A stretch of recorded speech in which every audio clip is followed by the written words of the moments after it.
Graça e paz, queridos. Amém? Sejam todos bem-vindos.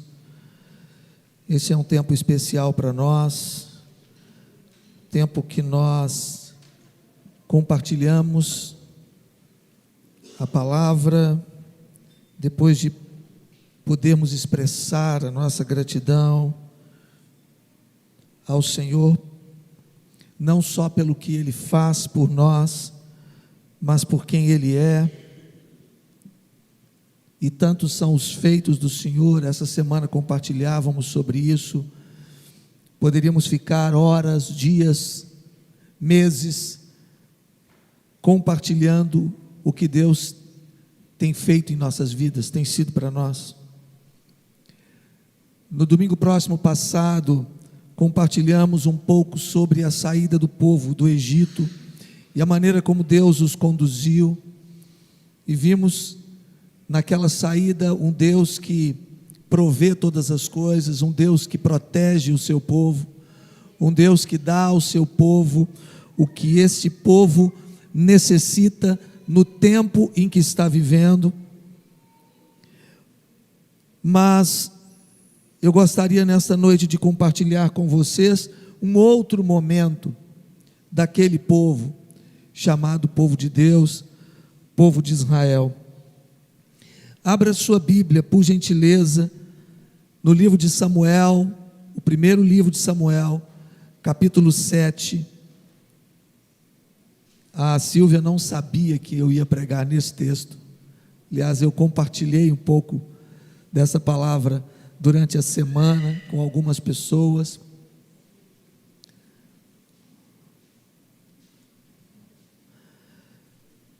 Primeiro livro de Samuel, capítulo 7, nós vamos ler apenas o verso 12, mas estaremos compartilhando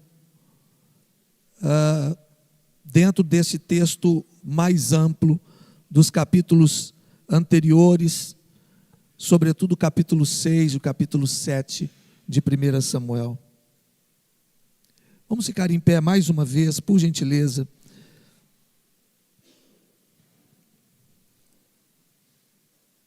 Eu vou ler uma vez o versículo em destaque e depois gostaria que vocês lessem mais uma vez o mesmo texto.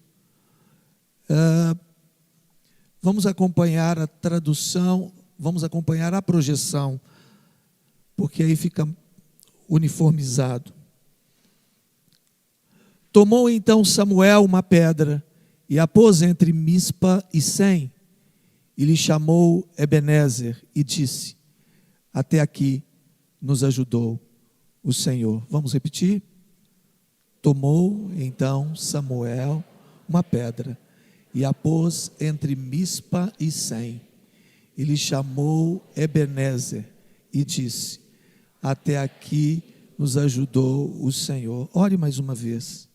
Senhor, nós queremos colocar diante de Ti mais uma vez as nossas vidas. Reconhecemos que não temos absolutamente nada para dar de nós mesmos. Reconhecemos que o Senhor é poderoso para fazer muito mais do que pedimos e do que pensamos.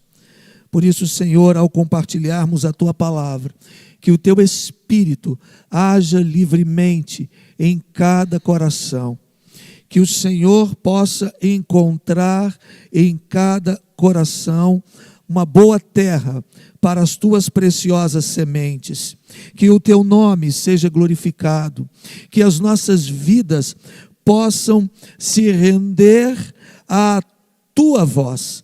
Nós Te pedimos humildemente e Te agradecemos, em nome de Jesus. Amém, amém. Podem se assentar, queridos.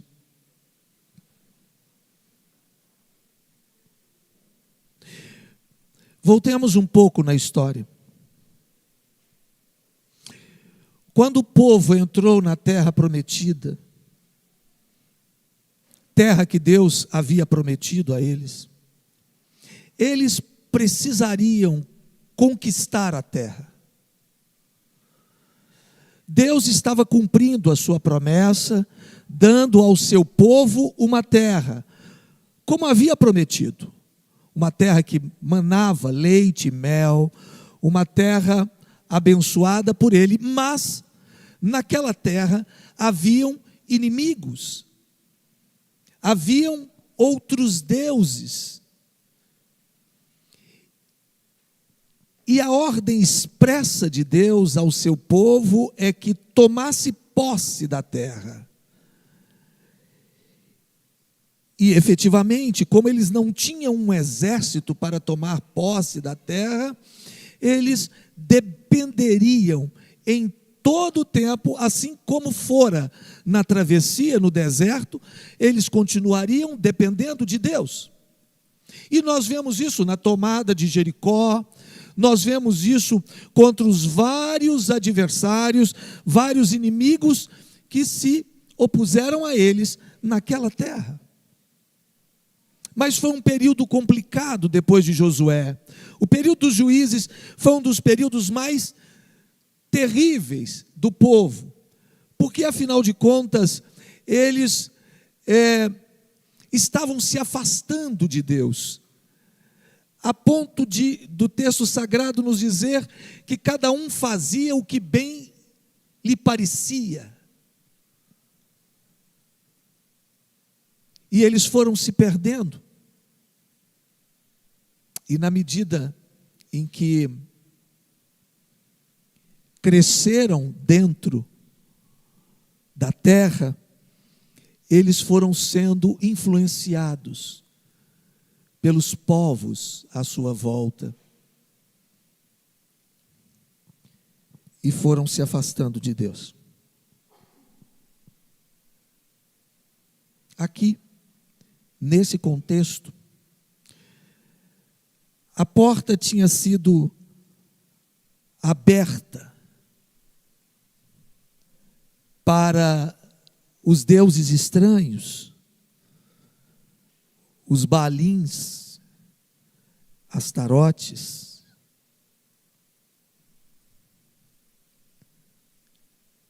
Eles haviam sofrido uma derrota retumbante contra os filisteus, a ponto dos filisteus arrancarem deles a arca da aliança. Não nos esqueçamos que a arca da aliança era o utensílio que representava de maneira pujante, de maneira imponente, a presença de Deus no meio do seu povo. Quando construíram o tabernáculo na travessia, lá no Santo dos Santos ficava a arca do Senhor, e lá Deus manifestava a sua presença. Ali ele recebia a oferta do sumo sacerdote pelos pecados de todo o povo. A arca da aliança era a presença de Deus no meio do seu povo. E agora, com a derrota retumbante contra os filisteus, eles não tinham mais a arca entre eles. O que significa dizer, ainda que entendamos que o Deus que conhecemos, o Deus que percebemos hoje, o Deus que a palavra nos ensina, e nós temos esse privilégio de conhecer as Escrituras e de ter esta visão mais ampla da presença de Deus e de como Deus agia. É fato que no momento em que a arca é tirada, o povo está completamente distante de Deus. É importante pensarmos que, ainda que Deus seja onipresente, e Ele está em todos os lugares, vale dizer que determinados passos que vamos dando em nossas vidas vão nos levando a nos afastarmos dele. Entenda, Deus está presente em todos os lugares, mas nós podemos nos afastar dele.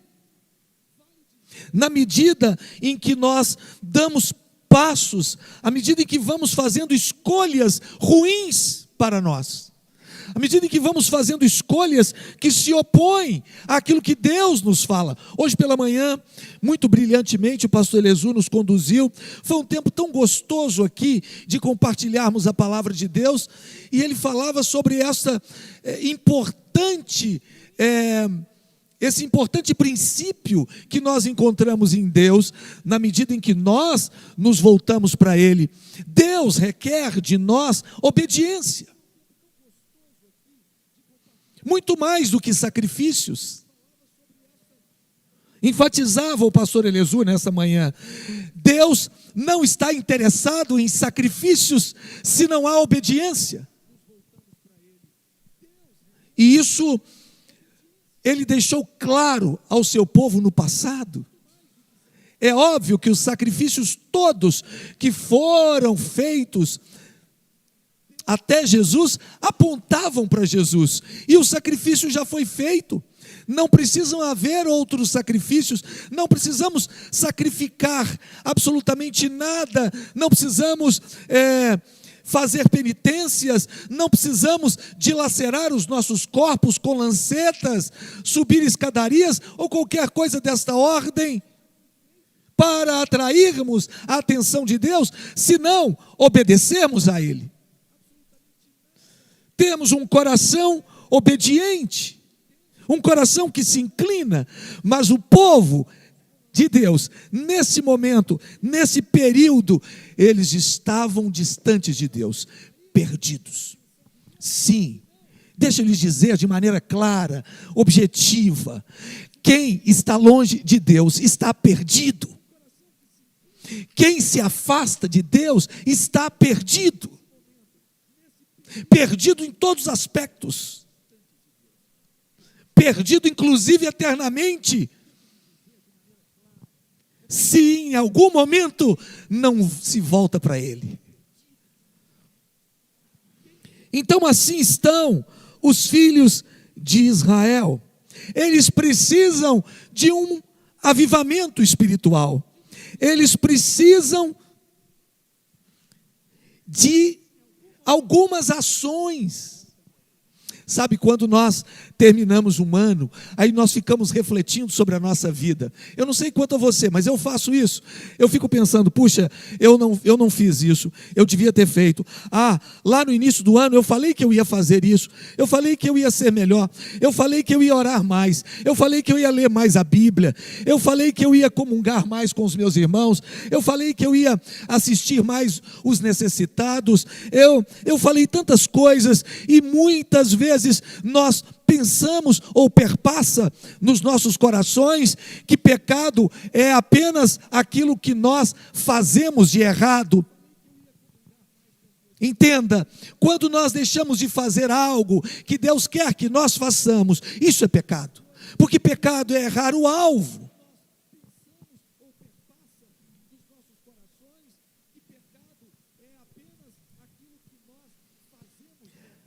Há que se ter uma atitude corajosa.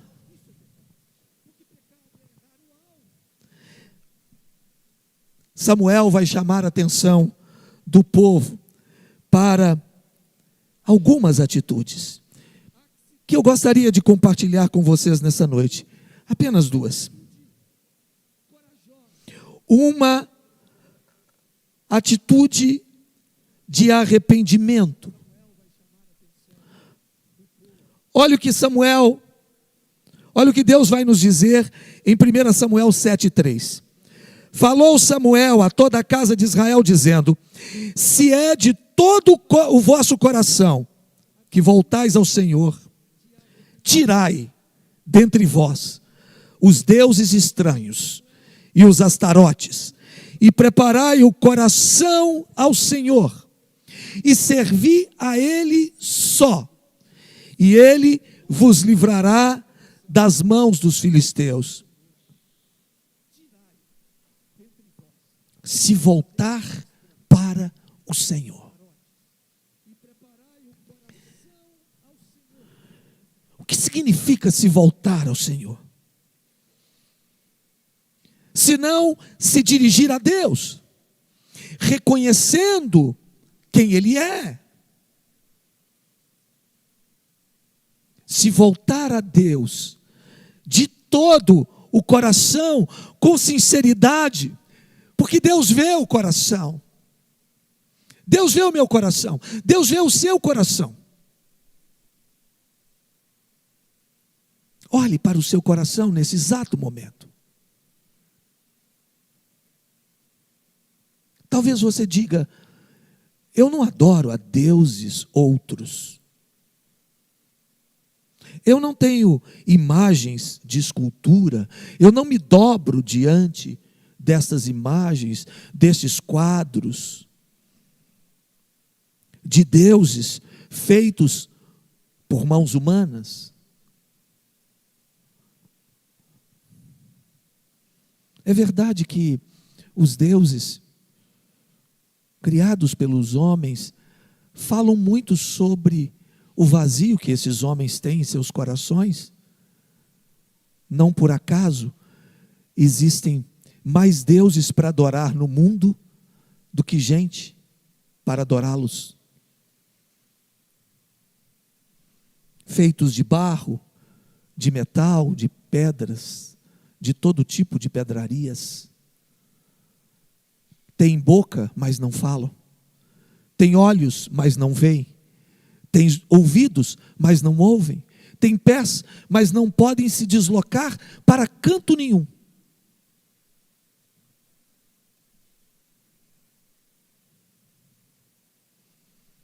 E com todo respeito àqueles que têm lá a sua devoção a determinados santos, homens de Deus, levantados por Deus na história da igreja, ainda assim, nada pode ocupar o nosso coração, senão o próprio Deus. Você se lembra do que Deus disse a Moisés no monte, e ele escreveu em pedras?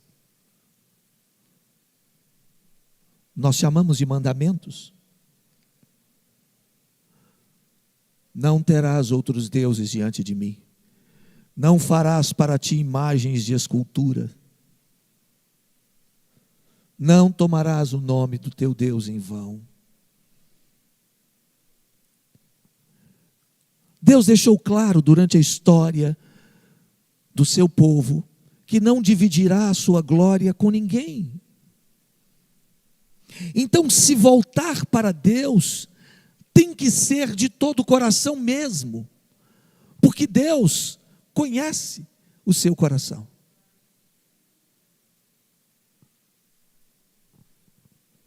Como é que começamos um ano?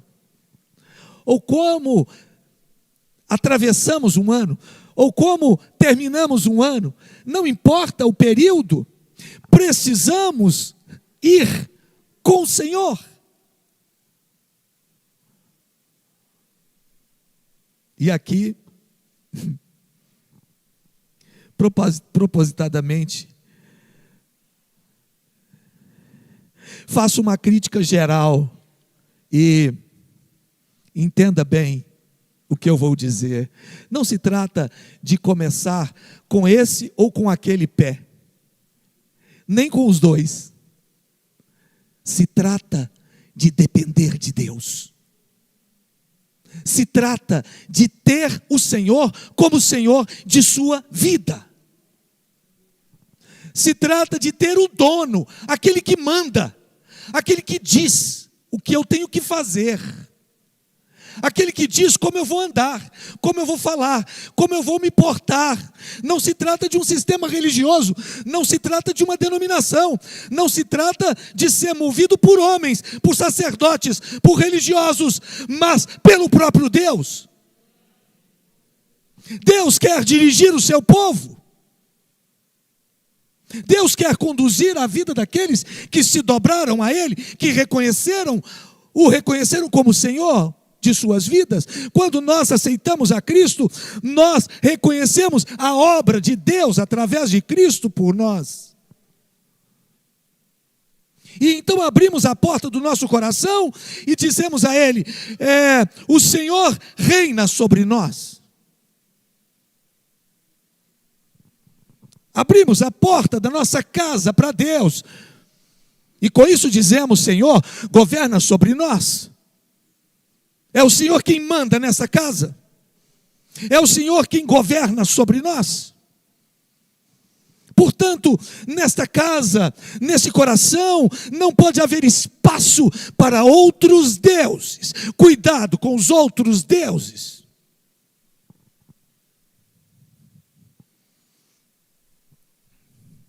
Nós temos uns tão fofinhos, tão bonitinhos, que as crianças estão manipulando. Não me diga que eu sou radical. Nós estamos levando para as nossas casas demônios.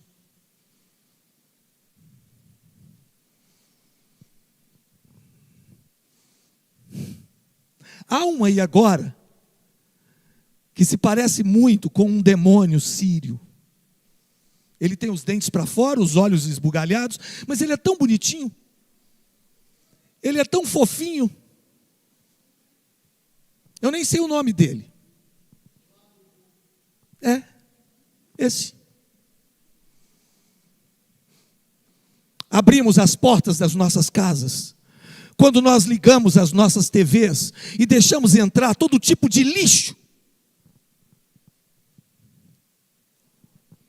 O povo de Israel já estava se dobrando diante dos Baalins, Baal de diversas formas, Astarote.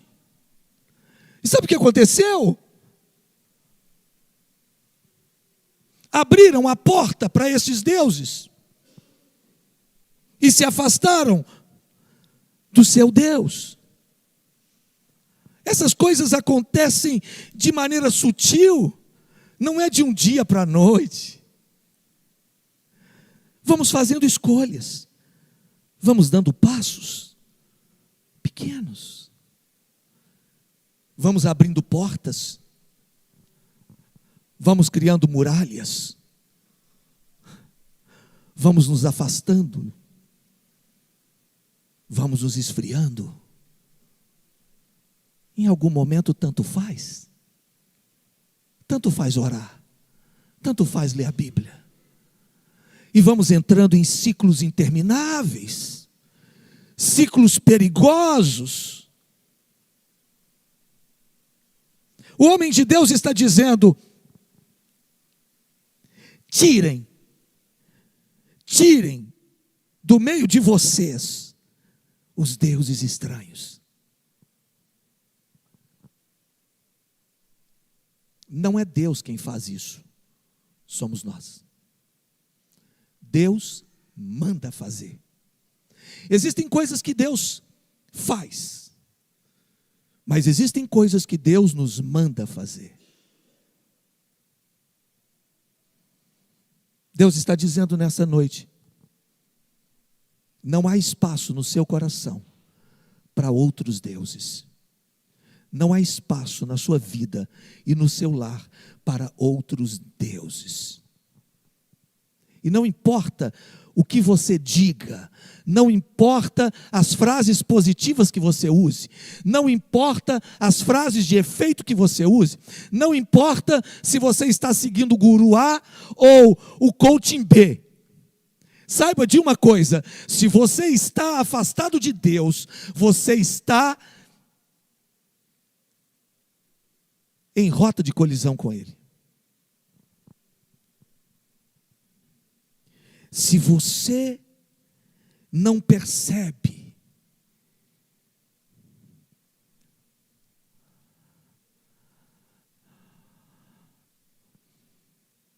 Saul se afastou tanto de Deus que num dado momento ele não conseguia mais ouvir a voz de Deus. Então ele foi procurar uma feiticeira.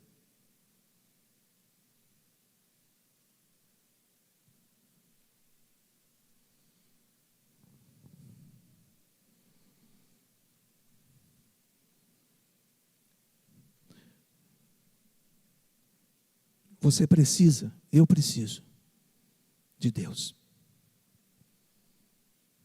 Nós precisamos de Deus. Nós precisamos nos voltar para Ele de todo o nosso coração, com toda a nossa alma, com todas as nossas forças, com todo o nosso entendimento.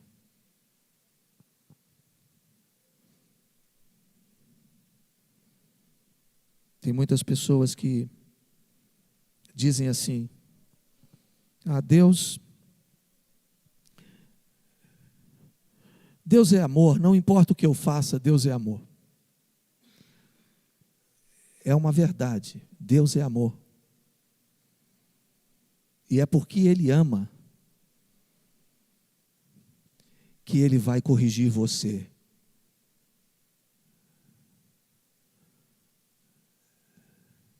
Como bom pai. É porque Ele me ama que Ele vai, num determinado momento, torcer a minha orelha. Volta para cá.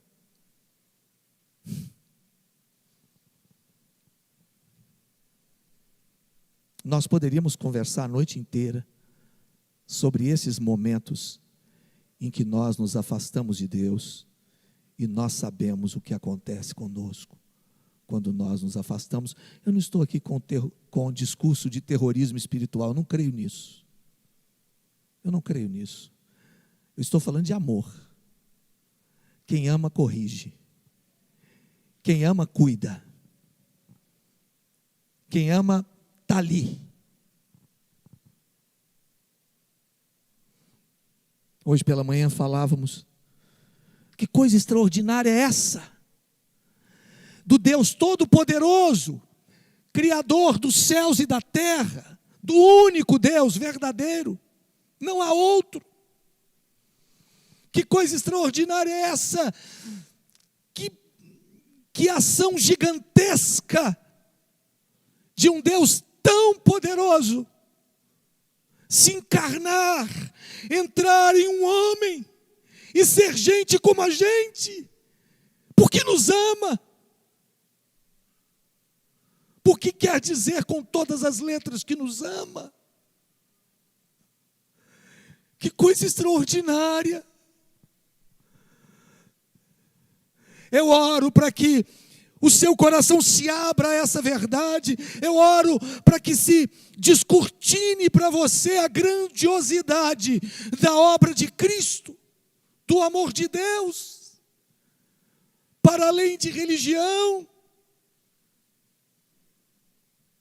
para além de um discurso religioso.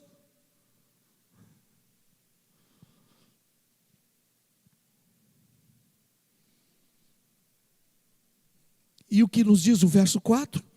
Então os filhos de Israel tiraram do seu meio os balins, os astarotes e serviram só ao Senhor.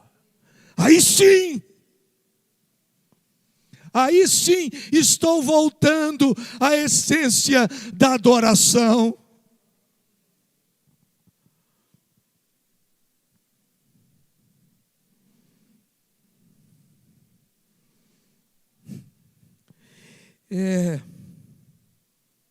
Eu entendi a canção que nós cantamos. Eu venho a Ti, Senhor, para pedir, e o Senhor vai fazer.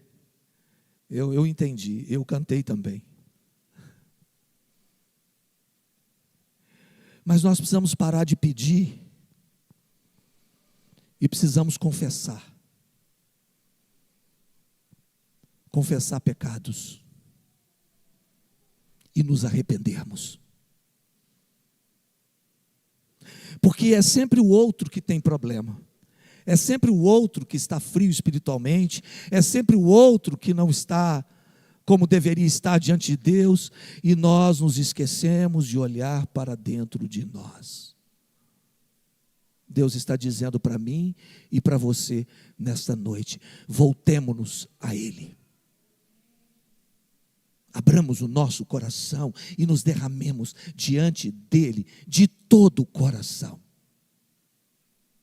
Nos esqueçamos daquilo que nós achamos que sabemos sobre Deus e entremos nesse lugar sagrado de contrição, de choro, de lamento, pelo nosso estado, pela nossa condição de pecadores.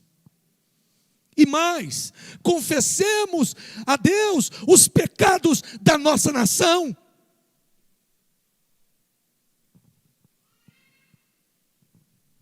Porque alguém tem que confessar pecados.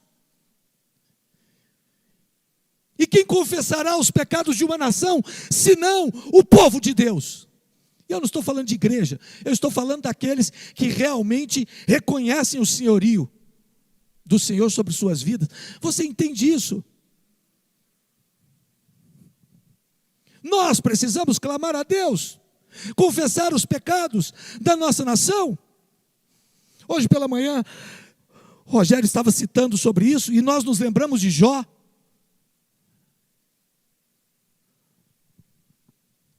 Eu estava pensando no ministério dos homens, né? Que a gente está ainda criando aqui na igreja, porque a gente quer ter um ministério em que os homens se edifiquem, cresçam espiritualmente. Então nós estávamos pensando, tudo que se refere aos homens nos arraiais evangelicais é forjados, guerreiros. Parece a Grécia antiga. Aí nós vemos homens de capacetes, homens de espada, de couraças, de escudos. Não, senhores, tem que ser sacerdotes. Ao invés de subir, temos que descer, nos humilharmos diante de Deus. Humilhai-vos perante a potente mão do Senhor, para que em tempo oportuno Ele vos exalte. Humilhação, contrição, arrependimento, mudança, clamor pela família. Eu vou defender a minha casa com escudo, com lança, com espada. Eu vou fazer isso na força do meu braço? Não.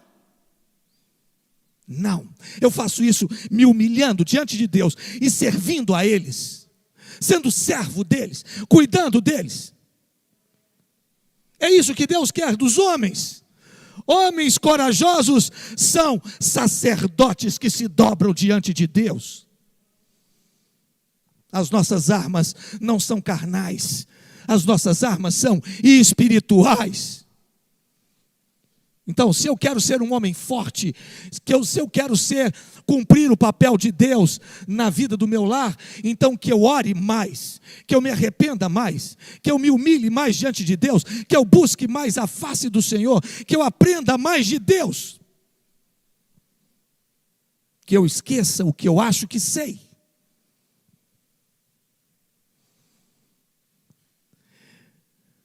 E uma outra coisa tão importante quanto a primeira, Samuel vai falar, a palavra de Deus vai nos falar no verso 5 do capítulo 7.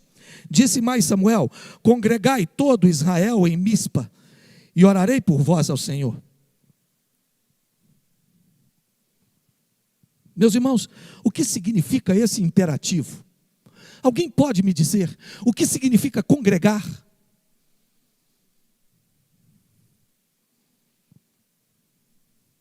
Congregar é se ajuntar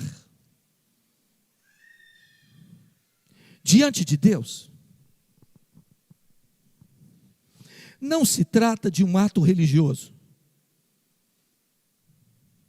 Entenda isso. Não se trata de vir ao culto e cumprir algumas obrigações religiosas.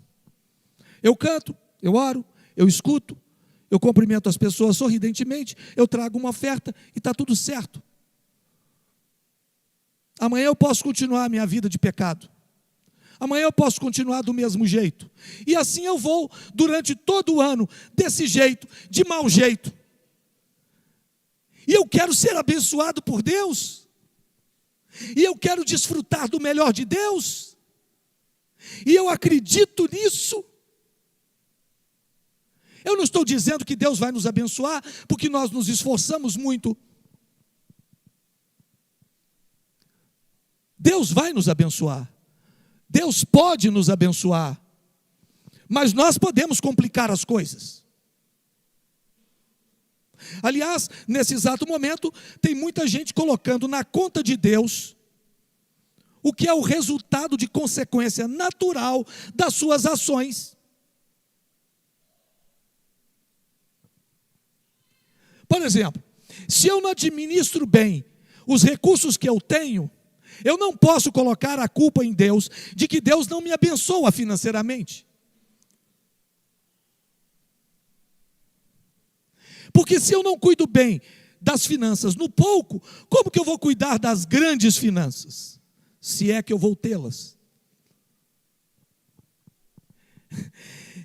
Nós temos uma teologia atravessada no nosso meio, chamada da prosperidade, como se Deus fosse um banqueiro e nós estivéssemos na fila esperando o nosso quinhão. E você acha mesmo que ser abençoado por Deus é ter uma conta bancária gorda? Eu digo a você, não, não é. Ser abençoado por Deus está para além disso.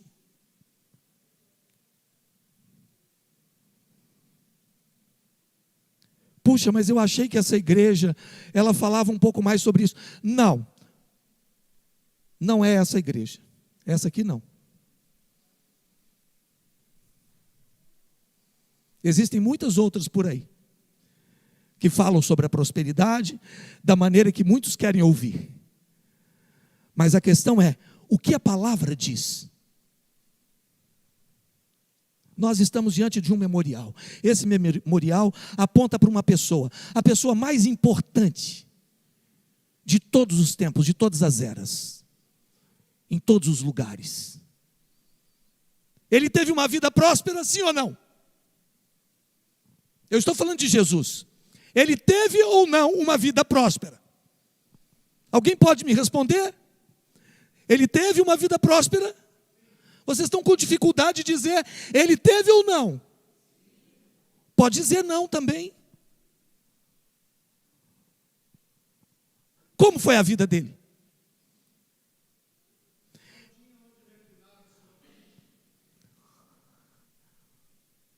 Ele tinha o carro do último tipo. É isso? Vida abençoada? Ele tinha, como um pregador que eu ouvi esses dias, casa na praia. Meu Deus do céu! Onde esse ignorante estava? O que ele leu? O que ele estudou? Para dizer que Jesus economizou lá com a carpintaria e pôde comprar uma casa na praia? Tem dó. Tem dó. Não é o mesmo Cristo que nós estamos pregando. Eu não estou aqui defendendo a teologia da embira, da miséria. Eu estou querendo dizer que essa teologia que é pregada aí não tem sustentação bíblica. Não tem. Mas é palatável. É gostoso ouvir. Puxa, eu quero ser abençoado. Ah, eu quero ter posses. Congregai. Congregar significa juntar e não se afastar. Nesse exato momento, milhares e centenas de milhares de pessoas que se dizem, ou que dizem ter uma experiência, ou ter tido uma experiência real com Cristo, estão afastadas da congregação. E aqui não se trata de apenas ter algum problema, aconteceu algum problema, porque onde tem gente tem problema. Não se trata disso. Nós não estamos aqui endeusando um lugar sagrado, a igreja, esse espaço, esse lugar sagrado. Não, nós não estamos falando sobre isso. Nós estamos falando do ajuntamento do povo diante de Deus como um só homem, como um povo. Quem se afasta precisa se aproximar. Quem se afasta precisa congregar. Congregar. Congregai o meu povo. Como era a igreja primitiva? Todos falam da igreja primitiva. Que modelo de igreja? Que igreja extraordinária. Que igreja abençoada. Batizaram 3.000 numa só tacada. A pregação daquele homem simples, Pedro, foi extraordinária. Eles se converteram, foram consolidados, foram batizados, a igreja crescia, a igreja caiu na graça do povo. Como era essa igreja? O que eles faziam? Eles estavam permanentemente de casa em casa, eles partiam o pão, eles comungavam, eles oravam uns pelos outros, eles cuidavam uns dos outros, eles congregavam.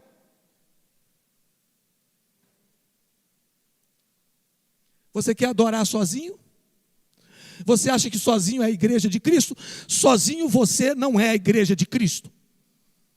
Não é isso que a palavra de Deus diz. Somos parte do corpo de Cristo, somos membros do corpo de Cristo, do corpo místico de Cristo. Nem estamos falando desse endereço, nem desse CNPJ, nem dessa denominação. Entenda, definitivamente, você faz parte do corpo. Mas você sozinho não é a igreja. Você precisa do seu irmão. Você precisa congregar. Você precisa crescer. Se você está afastado da congregação, você precisa voltar, seja para qual for ela. Pode ser essa, pode ser uma outra congregação. Você precisa de irmãos, você precisa de pessoas que estão do seu lado, que oram com você, que cuidam de você. E você também pode servir o outro, cuidar do outro, exercer os dons da mutualidade, porque isso significa ser corpo de Cristo. Não adianta nada, absolutamente nada, eu vim para um ritual. Eu comer um pedaço de pão e beber um pouco do suco de uva, que representa um corpo e o sangue do sacrifício de Cristo por nós, se eu não comungo com o corpo.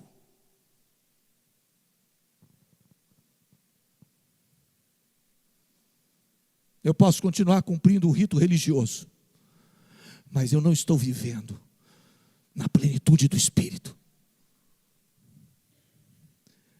Porque eu não estou bebendo e comendo no dia a dia com meu irmão. Quero terminar. Congregar é estar no mesmo lugar de oração, de jejum, de busca.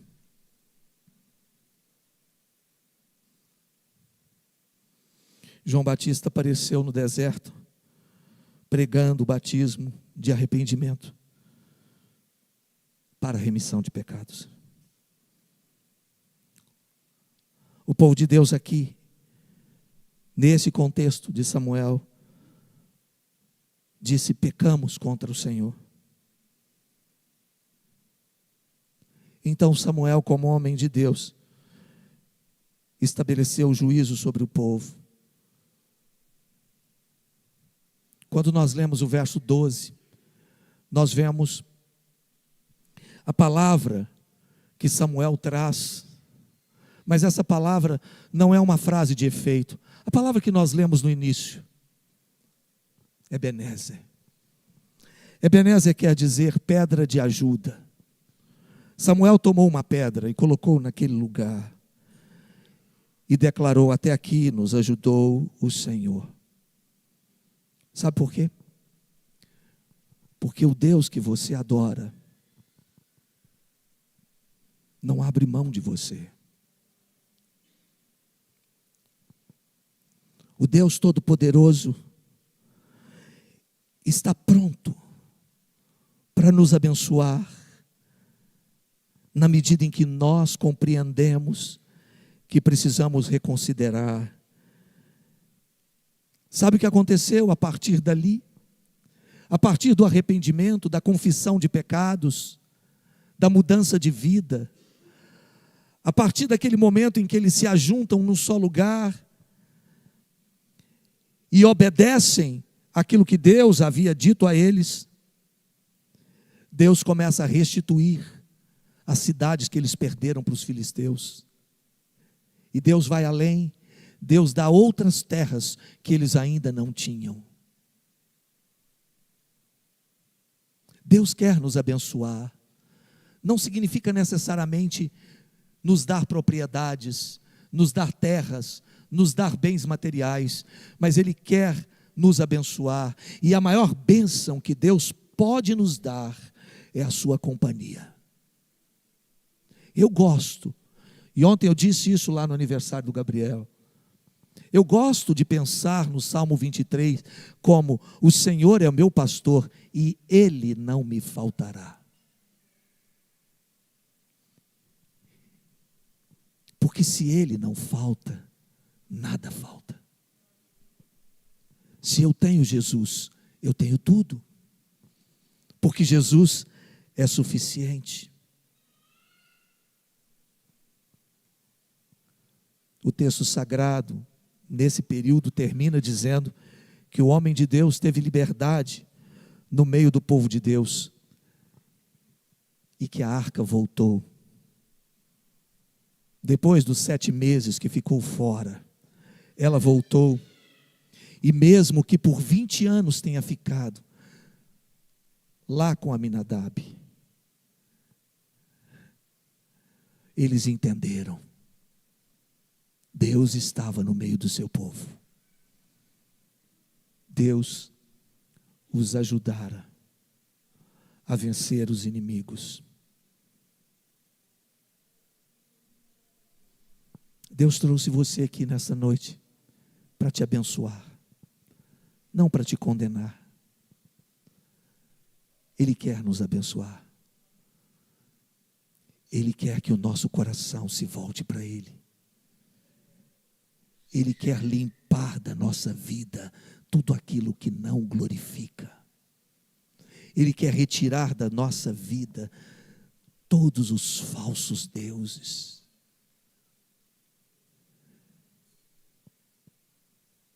Feche os seus olhos.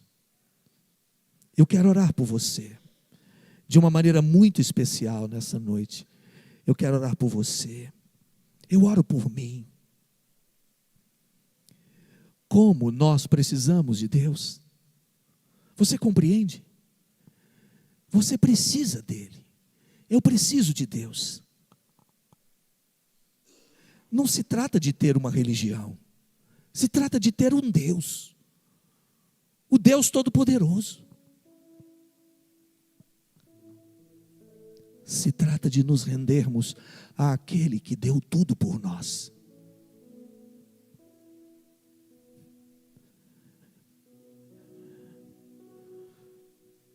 Eu desejo que Ele governe a minha casa. Eu desejo que Ele abençoe a minha esposa, abençoe a minha filha, abençoe o meu genro, abençoe o meu neto e os outros netos que eu vou ter.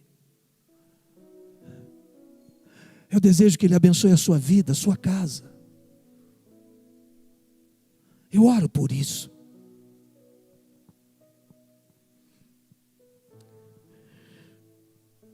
Nós ficamos tristes quando sabemos que os nossos irmãos não estão bem. E oramos por eles, para que fiquem bem. Sofremos juntos uns com os outros, as nossas dores, as nossas perdas. Como é difícil, como é doloroso passar por determinadas situações. Mas como é bom sabermos que temos o Senhor sobre nós e que nos temos uns aos outros.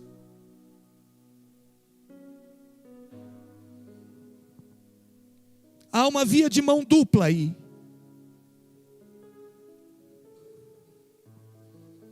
Eu quero que o Senhor venha, mas eu preciso ir a Ele. Eu quero que meu irmão se aproxime, mas eu preciso me aproximar. Eu preciso comungar, eu preciso abraçar, eu preciso chorar junto. Eu não posso viver nesse mundo sozinho, solitário, afastado de Deus e afastado daqueles que são dele.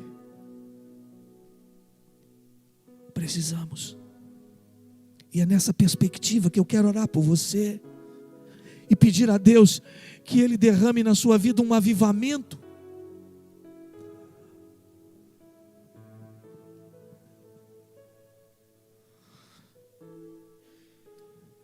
Para além dos gritos, dos estardalhaços, dos arrepios, das visões e das experiências místicas.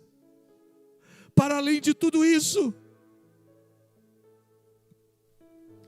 eu oro para que você veja o Senhor, para que você o descubra, para que você se humilhe diante dEle e se arrependa. Precisamos nos arrepender, precisamos nos humilhar, reconhecendo que somos pecadores, que precisamos da graça e da misericórdia de Deus sobre nós. Aí no seu lugar, do seu jeito, da sua maneira, fale com Deus. Se você quiser ficar em pé, fique. Se você quiser se ajoelhar, ajoelhe. Se você quiser continuar assentado, fique assentado, não me importa. Importa que você abra o seu coração e diga para Ele: Senhor, eu preciso do Senhor. Eu não quero andar distante do Senhor. Eu não quero viver longe da Tua presença.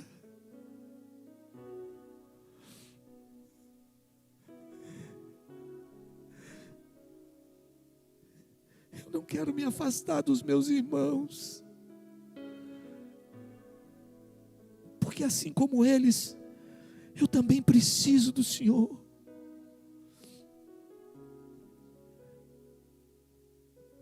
Ore, fale com Deus. Ele está aqui.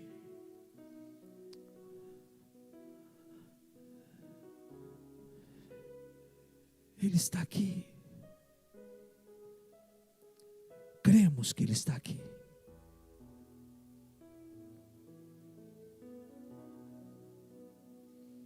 Oh Deus, olhe para nós.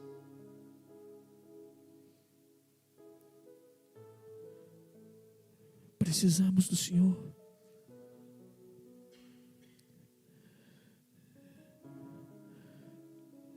Queremos sim, Senhor, reconhecer que até aqui o Senhor nos ajudou.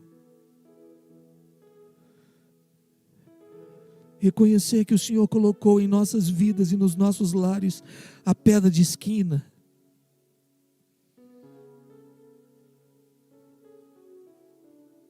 Não queremos rejeitá-la. A pedra que é Jesus. Reconhecemos que somos teus, ovelhas do teu pastoreio.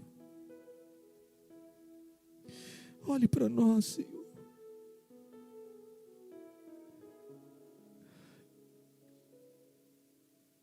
Faze-nos voltar para Ti.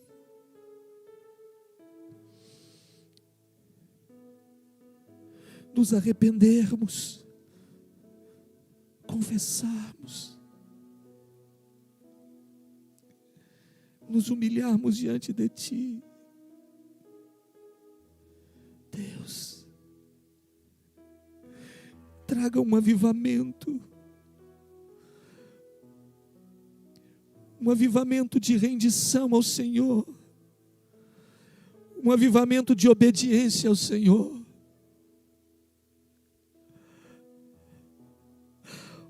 um avivamento de sensibilidade à voz do Teu Espírito Santo, um avivamento de confissão, de arrependimento, de mudança. Oh, Jesus, obrigado pelo que Tu fizeste por nós. Obrigado.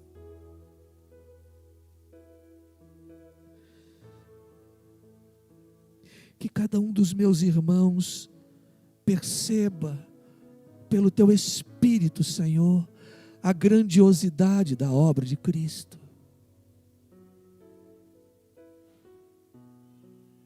E que isso mova os seus corações para além de rituais religiosos, para além, que sejam atraídos pelo teu Espírito ao Senhor. Nessa noite eu te peço, humildemente, que cada um dos meus irmãos aqui seja atraído pelo teu Espírito a ti, à tua presença. Sim, um avivamento de temor de Deus. Precisamos, Senhor. Estamos começando o ano. Não podemos, não temos condições de nós mesmos, de atravessar este ano inteiro, com tantos desafios que teremos pela frente, se o Senhor não for conosco. Tem misericórdia de nós, Senhor. Nós suplicamos a Ti, conduze-nos. Conduz, Senhor, os nossos passos. Dê aos meus irmãos a sabedoria que eles precisam para fazerem as melhores escolhas. Senhor, em nome de Jesus, enche o nosso coração, inunda os nossos lares do amor que vem do Senhor. Arranca do nosso meio as dissensões, as confusões. Converte o coração dos pais aos filhos e dos filhos aos pais. Sim, Senhor. Que a Tua palavra se cumpra em cada vida, em cada lar. Que possamos desfrutar do que o Senhor tem para as nossas vidas e para as nossas famílias. Nós te pedimos, clamamos ao Senhor. Muda o nosso comportamento, muda o nosso caráter, muda a nossa vida, muda a nossa maneira de enxergar, muda-nos, quebra, Senhor, os corações altivos, orgulhosos, vaidosos, quebra. Nós te pedimos, porque queremos andar contigo, queremos servir ao Senhor. Afinal, foi para isso que o Senhor nos tirou do Egito, para servirmos ao Senhor, para adorarmos somente ao Senhor.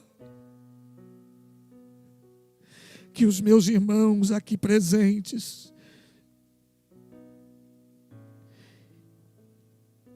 e extensivo às suas famílias, que adorem somente ao Senhor. Te pedimos, te agradecemos, em nome de Jesus. Amém. Antes de cearmos, eu quero dizer para você, eu gostaria que você fizesse o mesmo. Eu não sei a decisão que você vai tomar, como bem disse Josué a todos os outros que estavam com ele. Eu não sei o que vocês vão fazer, mas eu e a minha casa serviremos ao Senhor. Eu e a minha casa serviremos ao Senhor. Nós renovamos o nosso compromisso diante de Deus de servir ao Senhor de todo o nosso coração, com toda a nossa força, com todo o nosso entendimento. Amém? Bem, nós vamos participar agora Ah, pastor, eu fiz algo que entristeceu a Deus. Confesse. Se arrependa. O que ele nos disse lá em João, lá na carta? Filhinhos, não pequeis. Mas se todavia pecardes, vocês têm um advogado. Por enquanto advogado, tá? Daqui a pouco é juiz. Vai chegar o tempo em que nós não teremos mais advogado. Aí ele vem para julgar. É outra história. Mas ainda há tempo. Então ele vai dizer: se confessarmos os nossos pecados, Ele é fiel e justo para nos perdoar os pecados e nos purificar de toda injustiça. Deus faz isso. Amém? Se você precisa pedir perdão a alguém, peça. Se a pessoa não está aqui, já tome a decisão diante de Deus. Vou fazer isso. E participe. E participe da mesa que o Senhor preparou para todos nós.